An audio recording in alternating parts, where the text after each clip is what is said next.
But the results were quite strong that students with a high level of self-esteem and high level of internal locus control had predisposed to a playful disposition, and people with a playful disposition reported higher related relationship satisfaction.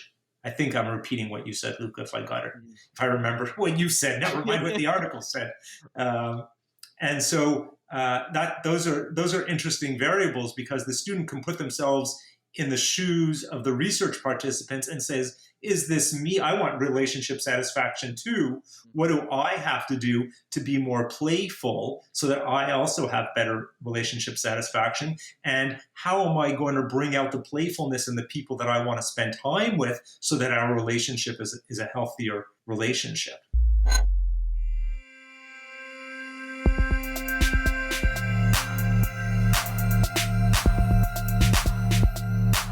ALFA Relations, driving change forward.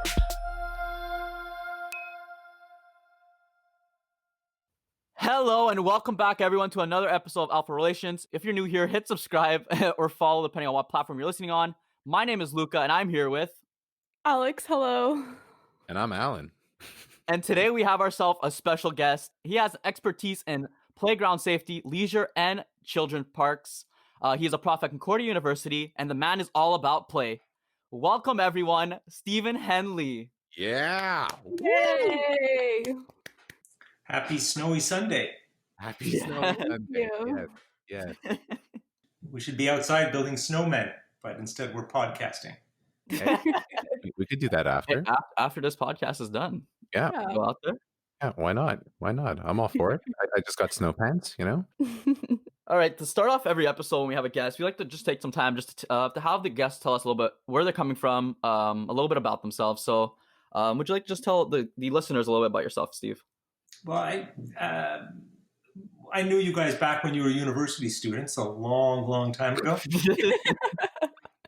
And I think the values that I saw that you guys exhibit in school rang true to me. And so, it's not only you're getting your head in the game, but putting your heart in the game, putting socialization in the game.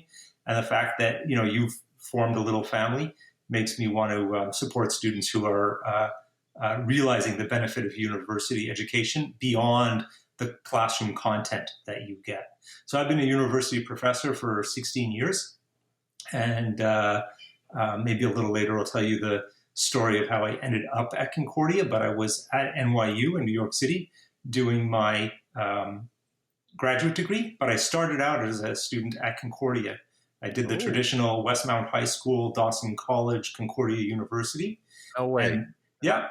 Okay. And then I went to NYU for graduate school, and then ended up, by the skin of my teeth, ended up back at Concordia teaching 16 years ago. And I've been there ever since. Awesome. Wow.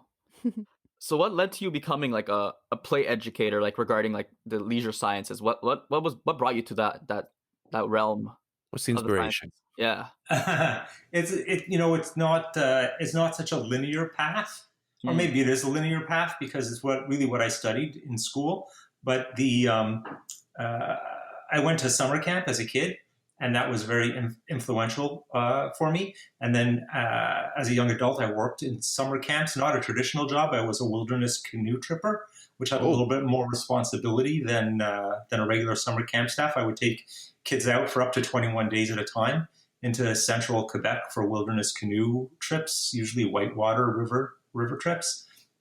And then, that was really enjoyable, but how do you follow, physics or chemistry isn't the right follow-up for that. And so, but by luck, I found out that there was recreation as a study program in university. And so that was the slippery slope that I found myself on. That's so cool. And just to touch back on these canoe trips back into central Quebec, with which camp organization were you doing that with? That was with YMCA Canawana. I figured. Yeah. Okay. A lot of good friends. Yeah. I used to work at the Y before the pandemic for 7 years, and a lot of good friends of mine in the summertime, when they're not lifeguarding, they were up there doing the same thing that you did. Yeah. just coming back and telling me these wild stories and adventures of just trying to, facilitate, instruct, guide, all while being in a canoe, up north and just having a blast, getting Yeah. lost for 3 weeks. Yeah, That's something. we used to spend hours in those canoes, days and weeks in the canoes, and we would have our coffee in the canoes and drinks in the canoes, and Wow. we could it was like our little apartments. Yeah, that's so much fun. And I think there's some apartments in New York City that are smaller than canoes. Probably so. Huh? Oh, that's lovely. That's pretty good. Yeah, that was a long time ago, and I've been canoeing ever since, but obviously not as a summer job in a summer camp. Mhm. Mhm. So then keeping that in mind and just changing to play more specifically, you ask us in your courses to define play. So we're gonna hit you back with it and ask for your definition of play and how you integrate it in your own life. So if you could give us a few examples of that, that Sure. would be cool. I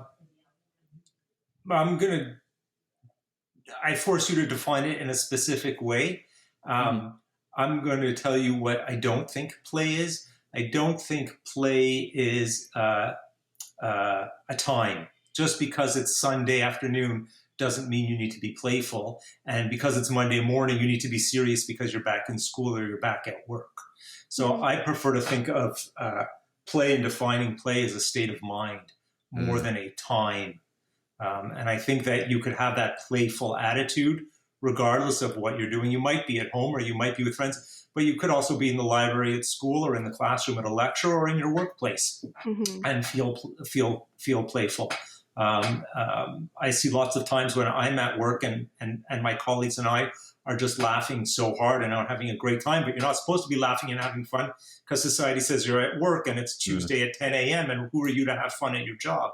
And so it's more the state of mind and the socialization and that opportunity to be playful. And I think that play, there's a big umbrella we call leisure.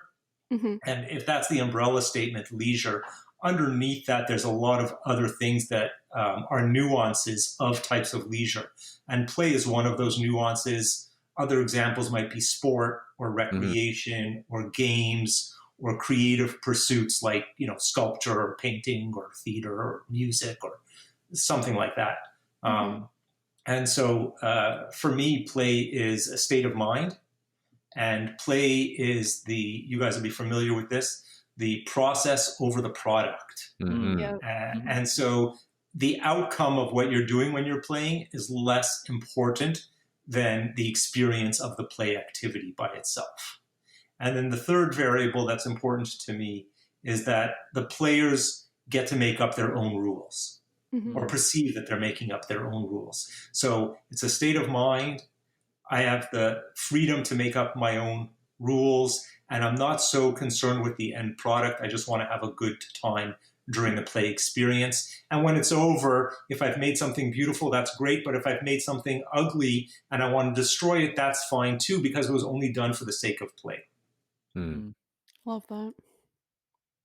Do I get an A? Oh yeah. Oh yeah. A plus 100%. all the way. So then, so what would be some examples that you would do in your own personal life that exude the play mentality that you just described? That's a good question. So I think I wear different hats. I guess we all wear different hats. Sometimes you're a son, sometimes you're a daughter, sometimes you're a mother, sometimes you're a father, sometimes you're a friend, sometimes you're a colleague, sometimes you're a teacher. And so I think that I probably am playful in different situations differently. And I was, it's appropriate that I think we're getting our stay for the winter snowstorm today. And I think that was the last time we're going to see grass for a little while.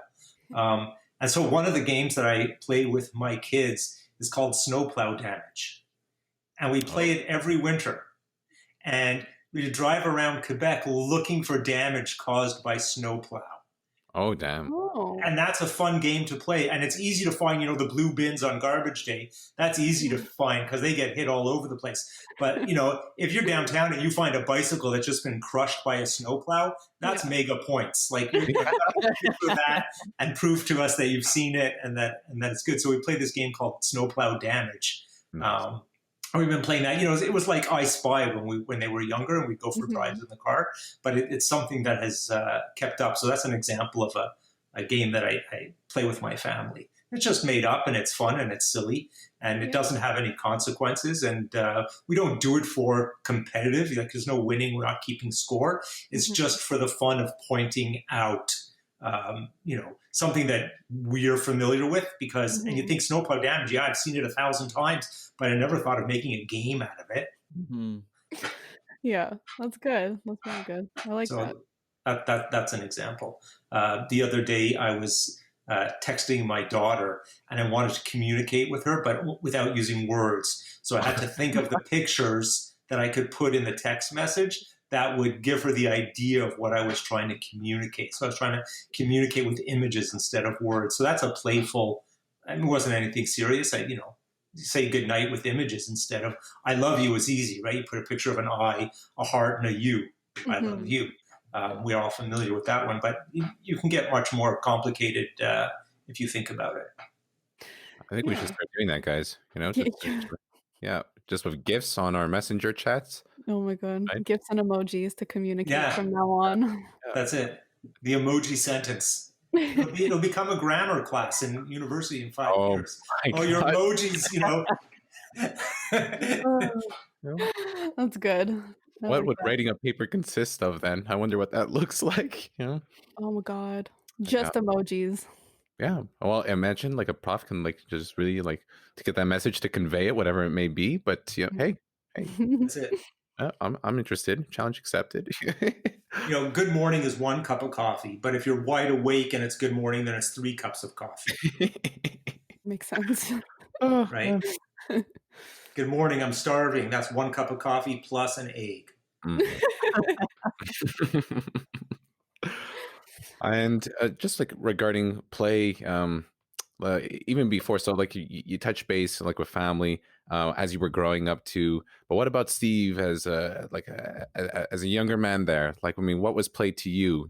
What are some experiences that you could throw out for us here?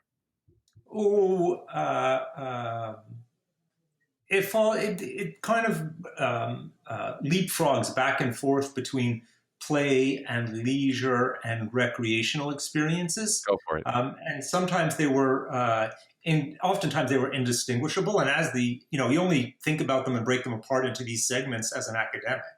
But as an end user, you really don't make a distinction. If I say to you leisure or recreation, to you, to the average person, those are indistinguishable concepts. And so, as a young kid, going for a walk around Beaver Lake with my parents was a playful experience. And we'd climb over the rocks and they'd take us to the playground, and there would always be a snack involved. And if we were lucky, we got to put the quarters into the slot machine to pay for parking. The slot is that you win if you don't get a ticket. When you go walk in the wintertime, you get to, bring your skates and your toboggan. And so, you'd have to fight with your siblings to see if you went skating first or tobogganing first. Because whatever you did first, the second one, you would be much colder. So, usually tobogganing would beat out ice skating as the first activity. And then you go into the chalet at Beaver Lake and warm up and put on your skates, and then you go for a little bit of a skate. But I was old enough that they didn't have it as nice. They actually cleared the ice on the pond when I was growing up. That's true. And so they would drain it partway and then freeze it up, and we would skate on the pond. And so there was this edge where you could get wiped out by a tobogganer careening down the hill if you skated to the far side. And the skaters, they would meet this 5-foot zone of risking your life on Beaver Pond in the wintertime. That sounds fun. Funny. Yeah, nothing bad ever happened. But, I always enjoyed non-competitive outdoor recreation. So, and it was seasonal, right? Swimming, canoeing, bicycling in the summertime, skiing, snowshoeing, downhill skiing, cross-country skiing, snowshoeing in the wintertime. And the important thing that makes it playful isn't the sport, it's the people that you're with. It's the laughter when you fall down and your boot falls off. It's right? Or when you go underneath a tree at the very second that the wind blows and, 3 pounds of snow fall down the back of your jacket and you're freezing cold and your friends can't breathe because they're laughing so hard at you. And that's the playful moment in those types of activities That's why we do it with other people and not by ourselves, because we want that social connection. I would agree. I would agree. You know, I don't know what it's going to look like with the restrictions and all, but once the snow really kicks in, you know, like I'm a skier myself, and I would really love to go with these guys. You know, I don't know what their capability is, but it's just like I don't care. I want to go just to have fun. You know, That's it. Yeah, That's it. And, my wife says to me, "Well, you go cross country skiing by yourself because I'm going to slow you down." Well, that's if I wanted to do that, then that's a whole different type of skiing. Mhm. But I want to go with you because that's fun by itself, right? I want to talk you down the steep hill. I want to check out the beautiful running river that's covered with snow. That's a social experience. The exercise is a different outing. That's it. And so it's a different experience with whom you do those things. Yeah. Look, we're gonna strap you to a snowboard there and see what happens. Wait, Luca, you don't know how to ski or snowboard either? No, I've done neither. So Oh, same. Well, guess Luca what? and I will cheer you on from the top. I'll just That's go it. all the way down. I don't know. If anything, the dad here, okay, he's gonna go with the kids. You know, you got to learn sometime. Yeah. Luca, the funnest part of the whole day is going to be in the car listening to them laugh at you on the way home from the ski hill. Look, worst thing that happens is that you don't stop, okay, and you have a grand of a time, or you just continue to lose your balance, or you meet a lovely tree or two. You know. Yeah. There's a TED Talk, and the woman's name is Amy, and she's skiing for the first time, and she falls, and her prosthetic leg undoes and goes flying down the ski hill attached to the ski.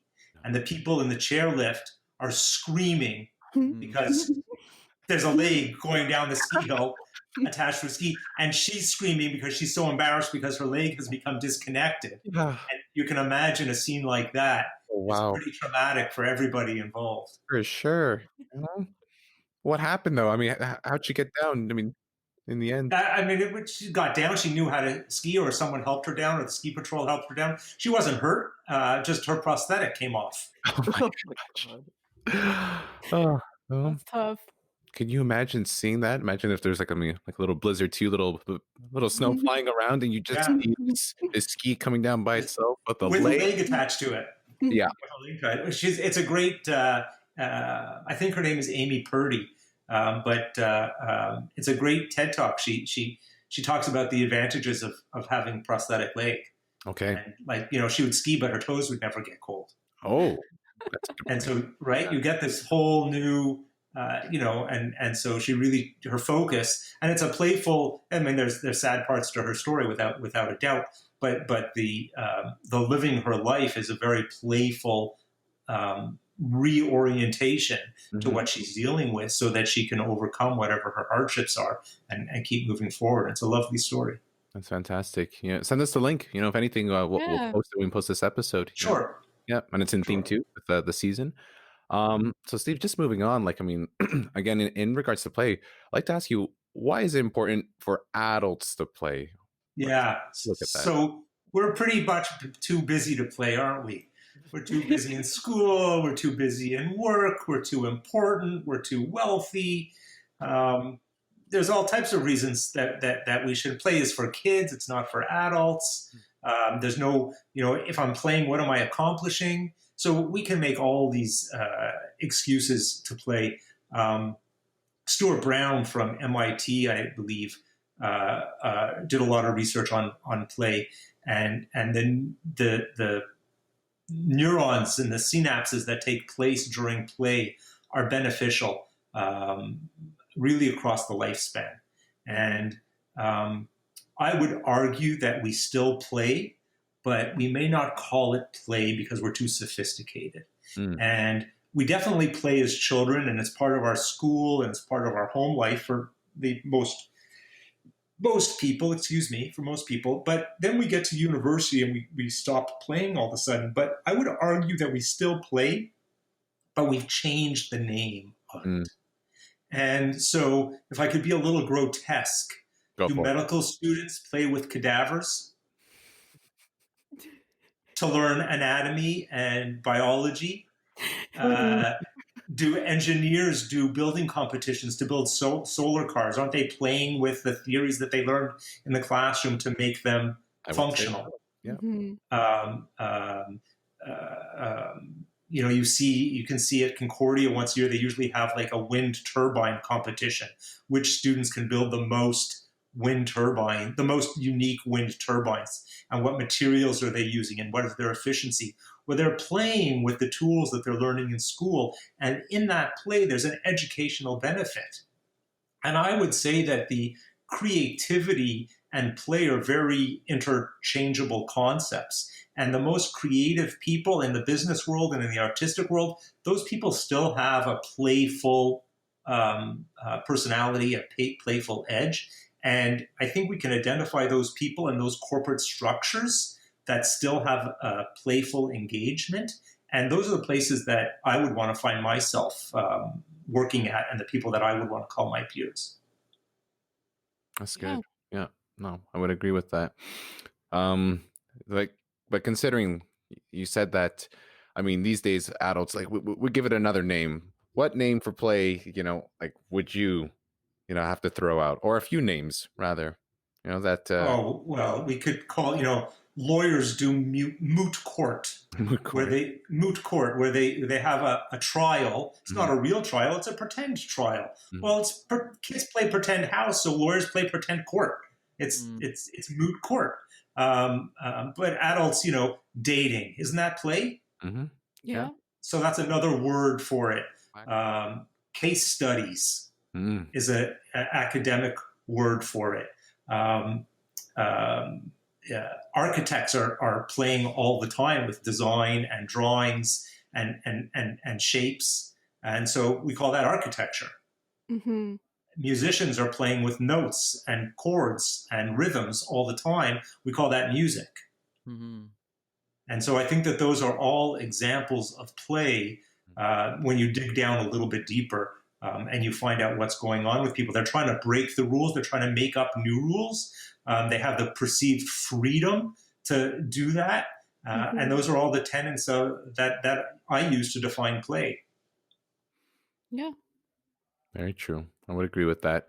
And just in terms of, here we are, we're in the middle of a pandemic. What can we be doing in regards to incorporating play into our lives, knowing that there are so many limitations, especially to engage in play within one's own physical environment, given what's going on? Yeah, the one of the textbooks that I like is DeTillo's Leisure Education, and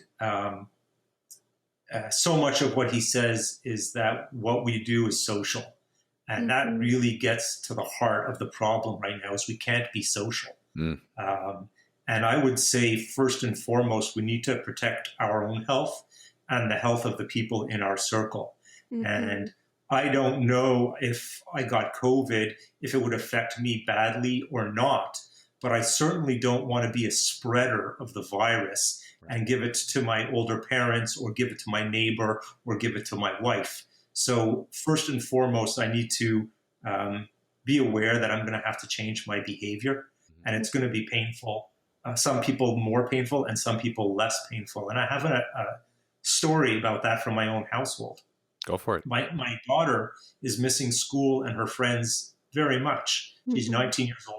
She's very social. She loves going to school. She loves her friends at school, and she can't do that stuff. And when she wants to see her friends, we get quite nervous, and we want to know what her friend has been up to and what the risk factors are and what they're going to do, and if they're going to wear masks, and if she's going to be at their house, what are their parents doing and what are their siblings doing, and is she going to bring the virus back into our house? And so it became very difficult for her. And I realized that even though we're going through the same pandemic and we're living in the same house, I'm socially isolating at home with my wife, who's my best friend. So that's pretty easy for me. Yeah. But my daughter's at home and she's not with her best friend and she's not in her social circles. So we're both in the same pandemic in incredibly different situations, even though we're living in the same household. Yeah. And so it's really hard. And even the leisure and the recreation that we want to do, we don't want to do it by ourselves. You don't want to spend the day driving up to the Laurentians to go skiing alone so you could eat lunch alone, so you could drive home alone. If the movie theaters were open, going to see a movie alone is okay once in a while, but you want to stand in line with your friend and anticipate the movie and talk about the actors and the actresses, and you want to share a popcorn or a drink, and then when you're on your way home, you want to go out for a drink and you want to talk about the movie. Did you like it? You didn't like it? It's that social aspect that it makes it so enjoyable. And that's what we're being told we can't do right now. So it would be easy for me to say, well, just Zoom with your friend. But I think that doesn't cut it. And it's nice to see everybody, but we're spending so much extra time online when you don't have to be online, especially as a university student or a professor. When you don't have to be online, the last thing you want to do is sit down at your desk again and turn on your Zoom. You want to do something different. You want to get away from that computer screen. But that means that you're not connecting with other people. So I would fall back a little bit to the leisure model. And I would say, at the end of the pandemic, ask yourself, is there something that you could have done for yourself to make your life better given the situation that we're in? And can I try something new that I've never tried before? Am I willing to get dressed appropriately and go out for a walk on a snowy day? Can I bring my cell phone and take pictures? Can I look for snowplow damage? Right? And so play these games with yourself. Try to do something that you've never done before and expand your repertoire. We're all part of Concordia, and we have access through your student fees to Udemia, which is the online learning platform. And if you want to learn how to program Excel or learn about artificial intelligence, or you want to take guitar lessons, all those courses are online and at your fingertips. Wow. They're not exactly social, but at least you're engaging in a new leisure pursuit that expands your repertoire and gives you a new outlet to find entertainment and to find self-worth. And you don't have to like what you try. If you don't like it, it's leisure. Say, I tried piano. I really didn't enjoy it. I'm going to try the ukulele, or I'm going to try the guitar, or I'm going to take online music lessons. And so you can do lots of things. Fitness is we have New Year's coming up, and everyone makes New Year's resolutions to eat healthier and do more exercise. And I would encourage you to not wait for New Year's. If that's going to be your goal, put it down on paper. Make a plan, get someone, do an Excel spreadsheet and corral your friends into it. So, every day you have a Google Share document. And when you do it, you put your name on what you've done and they put their name on what you've done. And when you know that your friends are going to be following you and keeping tabs on you, aren't you much more likely to participate? Oh, yeah. That's true. Steve, just all this talk is, I'm not going to lie, it's getting me motivated. Seriously. Yeah, I did, my friend said, let's Zoom, I don't know, what was it, a Thursday night. He said, we'll drink scotch and we'll Zoom. I was like, well, the scotch tasted good and the Zoom was nice, but it's not like we're getting together. Yeah. Right? That's that problem, that disconnect. Yeah. But so we did it for a little while, and it's nice to touch base. But I think that we need to take a little bit more responsibility than we normally take for our own welfare. And if you could just think about something you've always wanted to try but never had the opportunity to do, could you take that opportunity now? Well said. That's Luca on a snowboard in a few weeks. You'll be going like, Alan, this was a terrible idea. Luca, you can blame me. Yeah. I'll email you about it. Did you skateboard when you were a kid? No, not even. I actually had one, but I never took the time to actually learn. So it's gonna be interesting. I mean, I'm excited to try something new like that for sure. I'm gonna hold you accountable. We're gonna get you a skateboard and a snowboard, and you're gonna. I'm down. I'm down. You're gonna kill it. All right. So just to bring it back to a little statement you said I want to explore further was how your wife is your best friend. And throughout the semester, we had the opportunity to read a bunch of different articles. And one that really stuck with me and I really enjoyed reading was the one about adult play and romantic relationships, where it sort of spoke about how, self-esteem and sense of humor are positively correlated with playfulness, and that playfulness is positively associated with positive emotion, which is then associated with relationship satisfaction. And I sort of want to just explore a little bit, just the play in romantic relationships and the importance of having that play for relationship satisfaction. Somebody wants that A+. Luca, just as a side note, I think I could still increase your grade. Yeah. Please do. You did that so eloquently. I'm dead. Oh, that's good. He goes like, I know where he's getting. Let me just, yeah. Yeah. I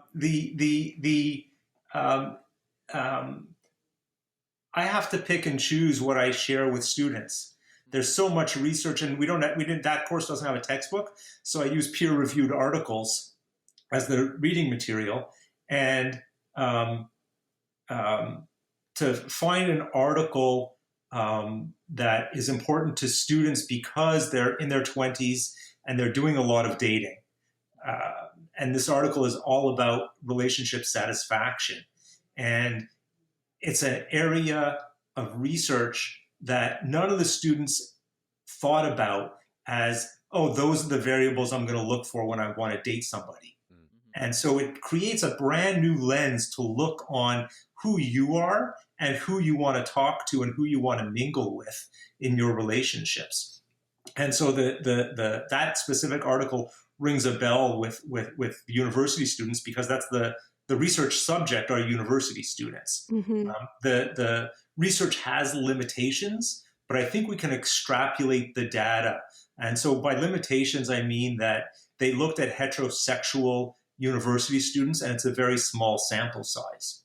But the results were quite strong that students with a high level of self-esteem and high level of internal locus control had predisposed to a playful disposition, and people with a playful disposition reported higher related relationship satisfaction.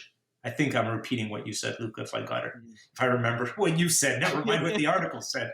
And so those are interesting variables because the student can put themselves in the shoes of the research participants and says, is this me? I want relationship satisfaction too. What do I have to do to be more playful so that I also have better relationship satisfaction? And how am I going to bring out the playfulness in the people that I want to spend time with so that our relationship is a healthier relationship?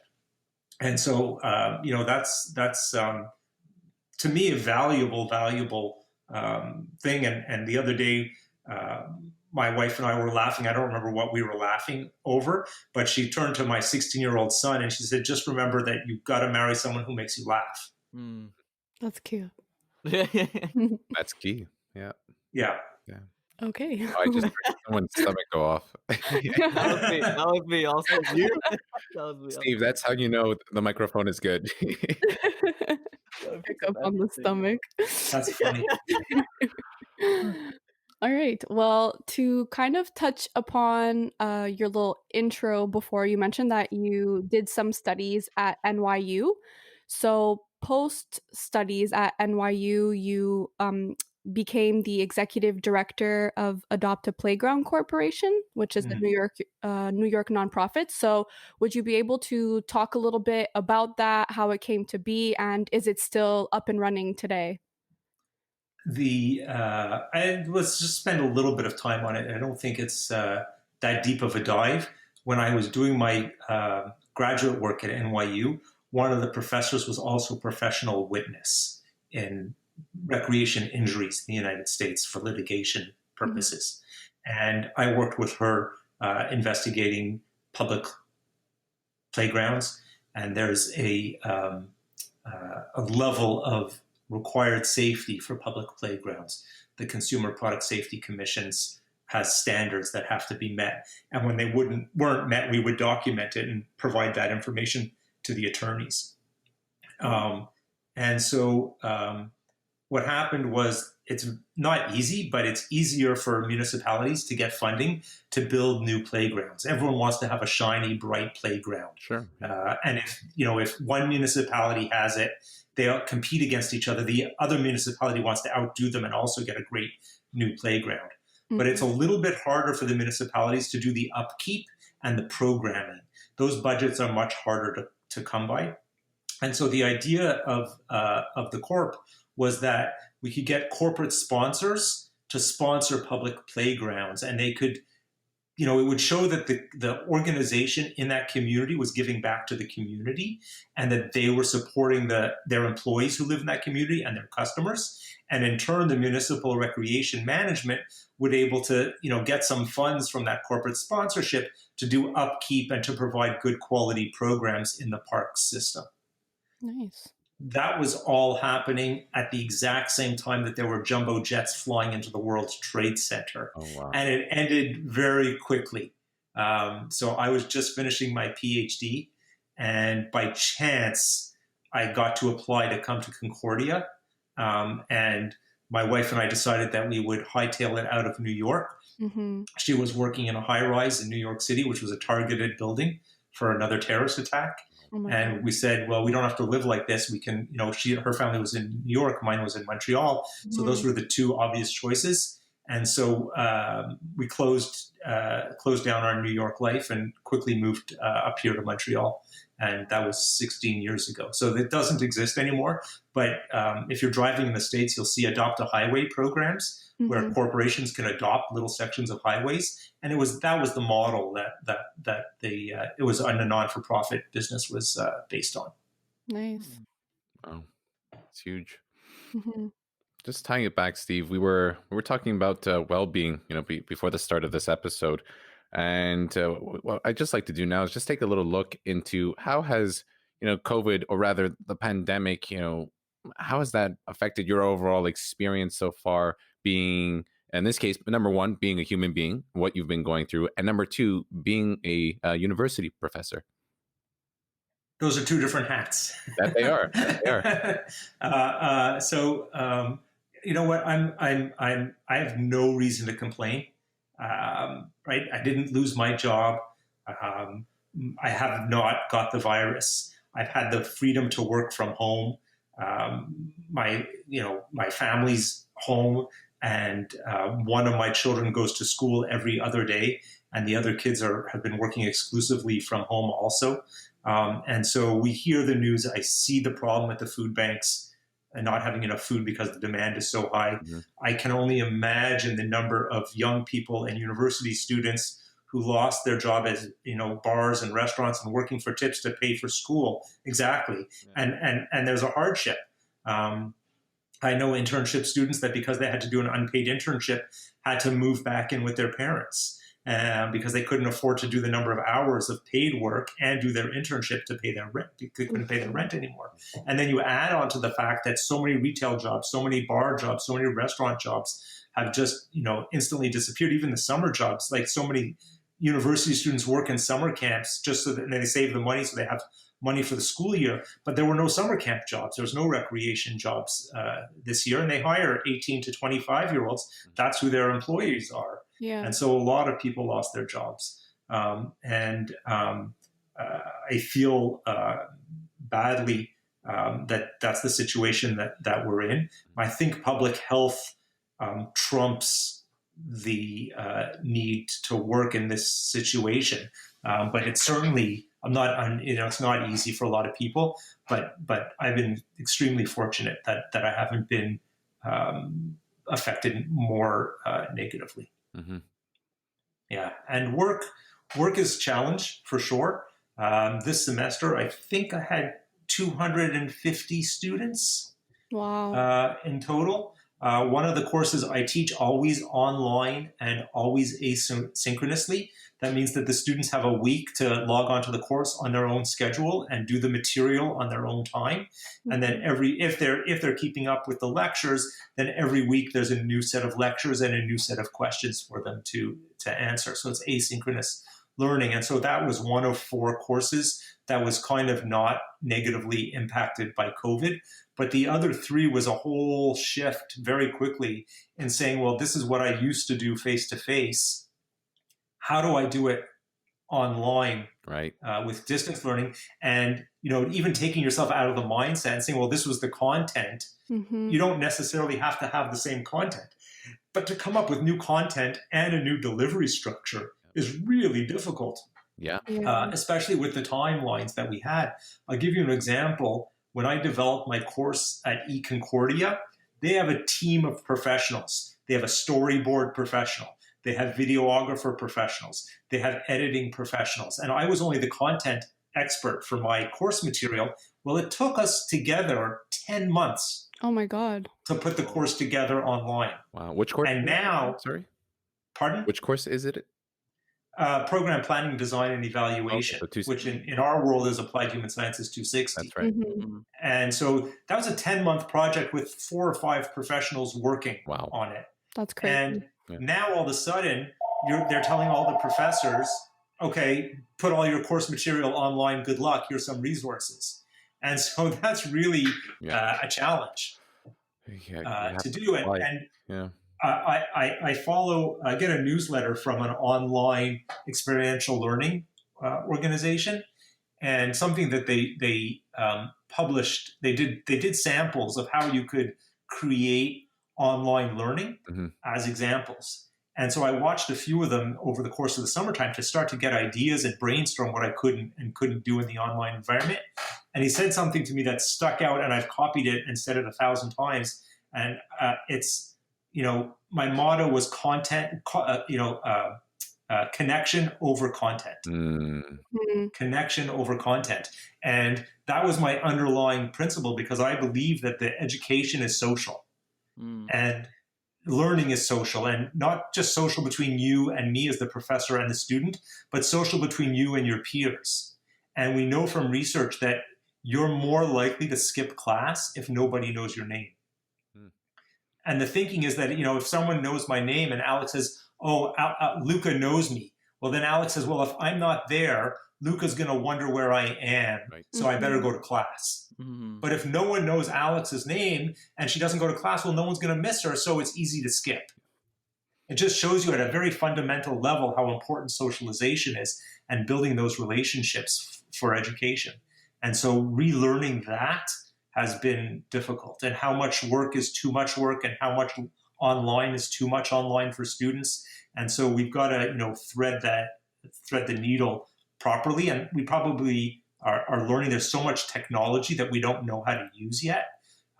We started with Zoom, but if you add Zoom and Google Docs and Office and Slack, and there's so many other ones, there's appropriate tools for the things that we want to accomplish. Figuring out what those tools are will take a little bit of time.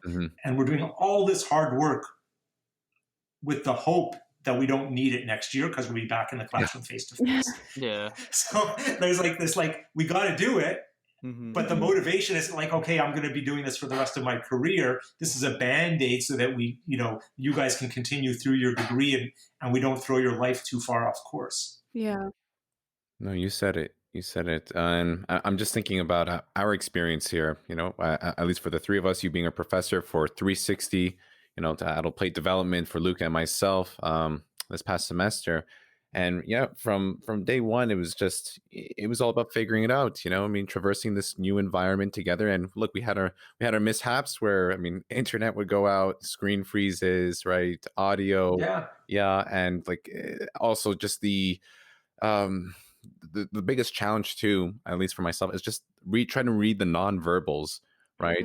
Let's say we're having a group discussion. If Luca wants to say something, but I want to say something, and then there's that overlap too. And just trying to read the room, right? And the energy. I think that's one of the hardest things. And I can imagine, from your side being a professor and just trying to see testing to see the level of engagement. But if anything, it was really nice and refreshing knowing that it was always honest. It was always frank, right? In your course this past semester, right? Which is fantastic, because we're all in this, whether you're the teacher or you're the student, or we're all in it together. Let's try to figure it out.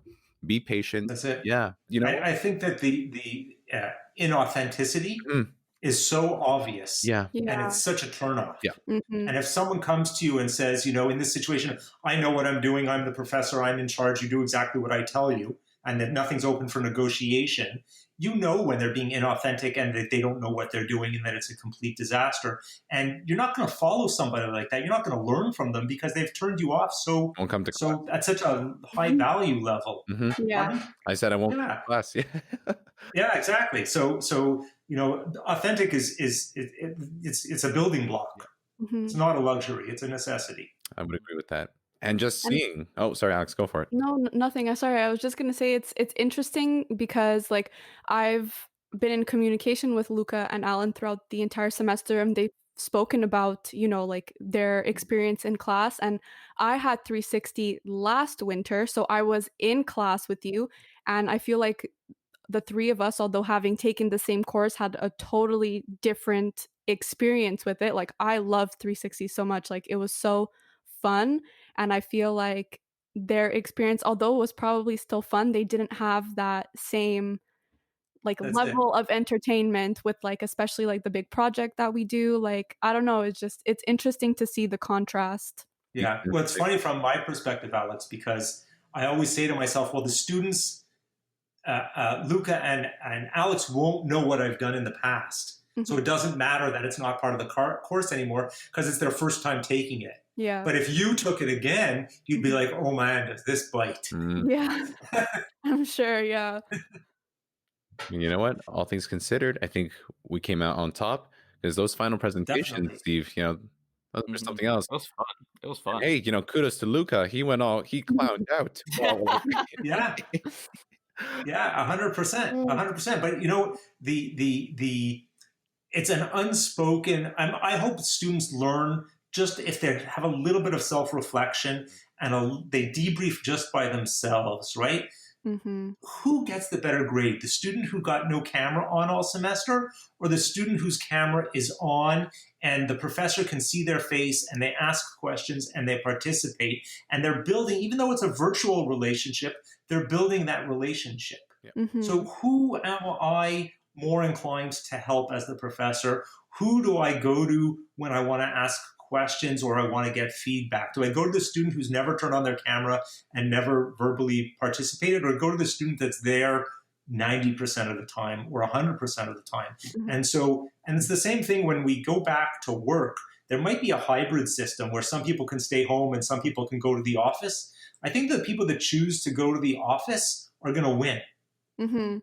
They're the ones that are going to build the stronger relationships. Mm-hmm. They're going to be there and they're going to say, oh my goodness, we need help. And you're a warm body. Can you help us? And all of a sudden you prove yourself in a new situation and you're going to benefit from it more than the person that chooses not to be present. Mm-hmm. Yeah. It's education. It's hands-on, it's mind-on, Yep. It's heart-on. That's true. It's a whole other experience. Yeah. Yeah. Mm. And so it's all playful. Mm-hmm. It's all the same thing. Yeah. In a different, if you took the grades away from university education, it would be totally fun. Yeah. The only part that makes it unfun is that you get evaluated and graded. Mm-hmm. Right? Lots of students love university until it comes to finals. Yeah. Yep. That's for sure. That's for sure. So, and I know that because the only way I became a professor was by being a student first. That's right. Mm-hmm. Oh. If you had to rate the entire semester, right, it being completely virtual this past session, the last couple of months, how would you rate it? What would you give it? Your overall experience. There were so many moving parts to it. I think it would be a solid B, grade. There were some things that I would like to change, but there are also some things that, like for example, I alluded to it before. I want to get more familiar with different technology and use the right technology to support the learning goals. Mm-hmm. And so I don't know if, we use breakout rooms in Zoom, but I don't know if that's the best tool to get students to open their camera and share information and share feedback. Mm-hmm. And so I want to make sure that if that's the best room, then that's fine. I'll keep using it. But if there's another tool that's better than that, I want to know about it so that I can use it at the right time. I hear you. And so that would improve. On the other hand, if in the future and we're back in the face-to-face world and I have an exam, I'm pretty sure I'm going to do my best to make sure that that exam is online. I don't need you to commute to class, to sit at a desk to write a multiple choice exam, to turn around and commute back home. So there are, good opportunities for distance learning and bad opportunities. If I want you to build social relationships and practice your presentation skills, I want you in the classroom, and I want you to have an audience so that you're nervous, No doubt. so that you can see what your weak points are. Yeah. But so there are good. If I want you to listen to me lecturing, you can do that from your computer screen and then come to class, and we can try to apply what the lecture was in a meaningful way, or problem solve it, or do a case study. So let's do the flipped classroom where you do the lecture stuff at home and then come to class for the experiential learning component of it. And so I can see a hybrid developing from what we've learned. So at that end of the spectrum, we're learning a ton of stuff, which is an A grade, but we're still not quite there yet. So it's a B- grade. So I averaged it out to a B. Okay. That's pretty good. Yeah, that's a pretty fair assessment. That's a great assessment, actually. All Yeah. considered. And do you think, come, let's say, hopefully this time next year, if we are back in person, that there will be that sense of a hybrid, implemented within at least, not across the board, but we can start to get there. I think so. I think that it's moved a lot of people out of their comfort zone into doing things that probably they would have done over the next 3 or 4 years, but certainly not as quickly and as painfully as this. And so when we take our foot off the gas pedal a little bit and we can be self-reflective, we can say, what part of my course makes sense online, and what part of my course can I do face-to-face. One of the things that I really like is that I've recorded so many lessons, and until something changes, I can keep those. I don't have to redo those lessons every semester for the rest of my life because they're recorded once. So maybe every 18 months I'll redo them or touch things up a little bit. But in terms of my workload, it's a lot of prep to get your PowerPoints organized and make sure your lesson is ready to deliver. How else could I be using that time efficiently, and what else can I be doing if I have that already in the can and students can just digest it when they're ready to digest it? And think of how your life would change if you didn't have to come to class every week for my lecture because it was pre-recorded online, and on your own schedule you could participate in the lesson. Yeah. Good point. It doesn't matter if it's 8:45 on a Tuesday morning or 11 o'clock at night on a Wednesday. It's up to you. Very true. So we still have a lot to learn. We haven't even began to debrief the experiences yet. But I imagine that, like me, other professors are also thinking about it. And there's parts of the semester that you enjoyed too. My son is at Concordia and was very happy not to have to commute. We live 19 kilometers from campus. So he figured he saves 2 hours a day not having to take public transportation downtown. Yeah. It's that helped Lucas stop being late to all of his courses. That's funny. The worst part is I actually enjoyed the commute, though. Yeah. Yeah. Just because I enjoyed driving. Okay, so it depends on on so many things. Yeah. It depends on so many things. I'm starting to get to the point where the less time I spend in the car, the happier I am. I would love if I could bicycle safely to Concordia, but there's not. I can do a hybrid commute, so I drive part way with the bike on the back of the car down to the lakeshore, and then I can park there for the day, and then I can bicycle up through Dorval into Lachine up into NDG. Nice. And so I can do a hybrid bike ride, but between our weather and schedules and stuff like that, it's not. If I lived a little closer, anyways, you can't get everything. So then earlier we spoke to you before we started recording about the Beat the Odds internship program, which is something that you just recently became involved with. So could you talk a little bit about that program? So it's the Concordia pilot tested Beat the Odds program over the summer, and the Vice Provost's Office of Experiential Learning. I don't know where they came up with the grant money, but they're identified a group of students that sometimes fall through the cracks.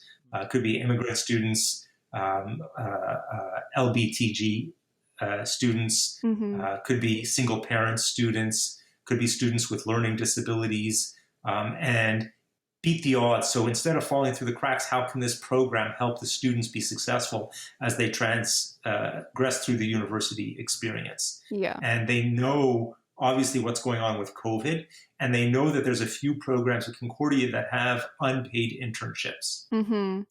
And so they approached us in early December and said, we can provide money for some of these students that might be falling through the cracks or really having a difficult time. And in fact, I know a student that stopped coming to school this semester to get off of welfare. And I know another student that has all the qualifications to graduate, but doesn't have the money to pay their last tuition bill. So you can't graduate if you still have an outstanding balance.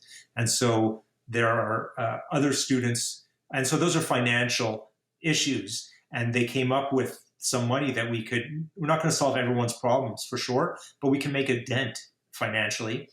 And I said, there's other students that have issues that even though they've been here for 3 years, they don't yet have that confidence and that skill set to leave the university and apply for their first job. And so we attached for some of those students that identify some of those issues that not only do they get the money, but they also get the opportunity to do a FutureReady workshop or meet with a CAPS counselor, which is the Concordia University job placement program. And so the Beat the Odds program, they were very generous. They gave us the money and they let us set up how we are going to distribute it to the students. And instead of asking the students have to write cover letters to apply, and they have to establish goals. And from a departmental level, we had to have a discussion about how we were going to give the money to the students. And one way to do that is to quantify the letter that they write, the letter of intent, like how they're going to benefit from the BTO program, and say, well, this person said that they were going to benefit because they weren't going to die of starvation, so we'll give them more money. And this person said they needed help with a bus pass, so we'll give them less money. And we didn't want to be in that situation, making judgment calls of who needs less money and who needs more money. Right. So we came up with what we hope is an equitable system. We took the number of people that applied for the grant that qualified, and we're going to divide the dollar amount equally amongst those students. That's awesome. Yeah. And hopefully that will, be enough money to make a difference. We got 2 pools of money. Well, we decided it was 2 pools of money. And so we're offering the grant now to students that are /2 doing a fall internship or doing a fall-winter internship. And then we're going to reoffer the program again in March once the students have registered for summer 2021. And the students in winter 2021 and summer 2021 will have the opportunity to get some of that grant money again. Or different students, but they're in different internship classes. So we wanted to go, span the 2 semesters. And the way the university budget goes, it has to be paid out by April.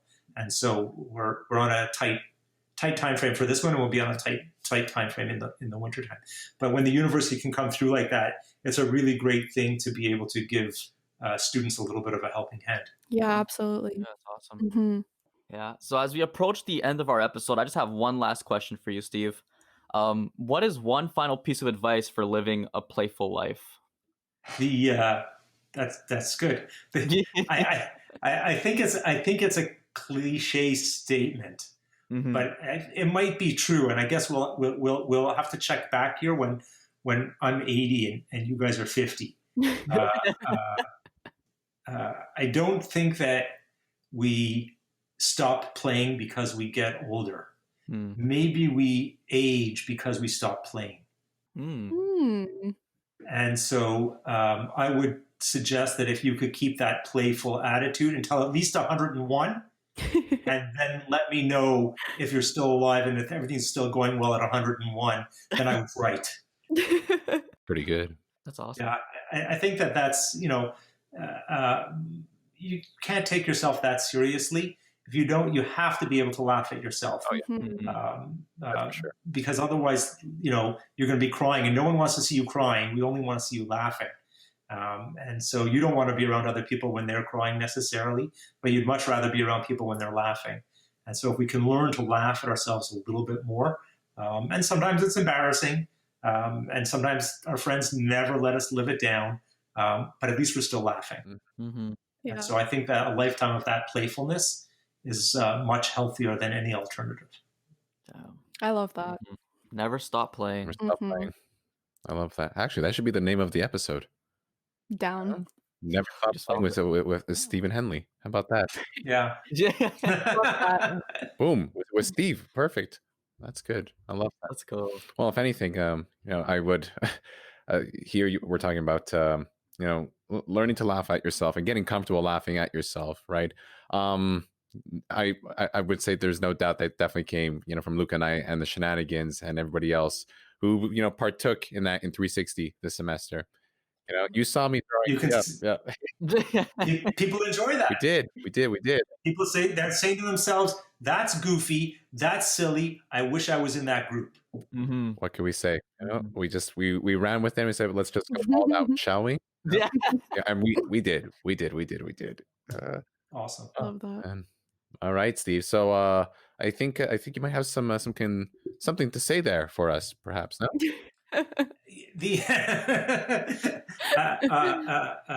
You guys have to be proud of yourselves. You're driving change forward, and you're doing that through We Are ALFA Relations. And so I think that you got to keep driving that change forward because you are ALFA Relations. And I could say it 10 different ways in 10 different orders, but it still comes out that you are ALFA Relations and you are driving change forward. Yeah. Yeah. Thank you, Steve, for coming on this podcast. It was a pleasure having you. And I'll leave some links down below. And thanks for listening, everyone. Thank you.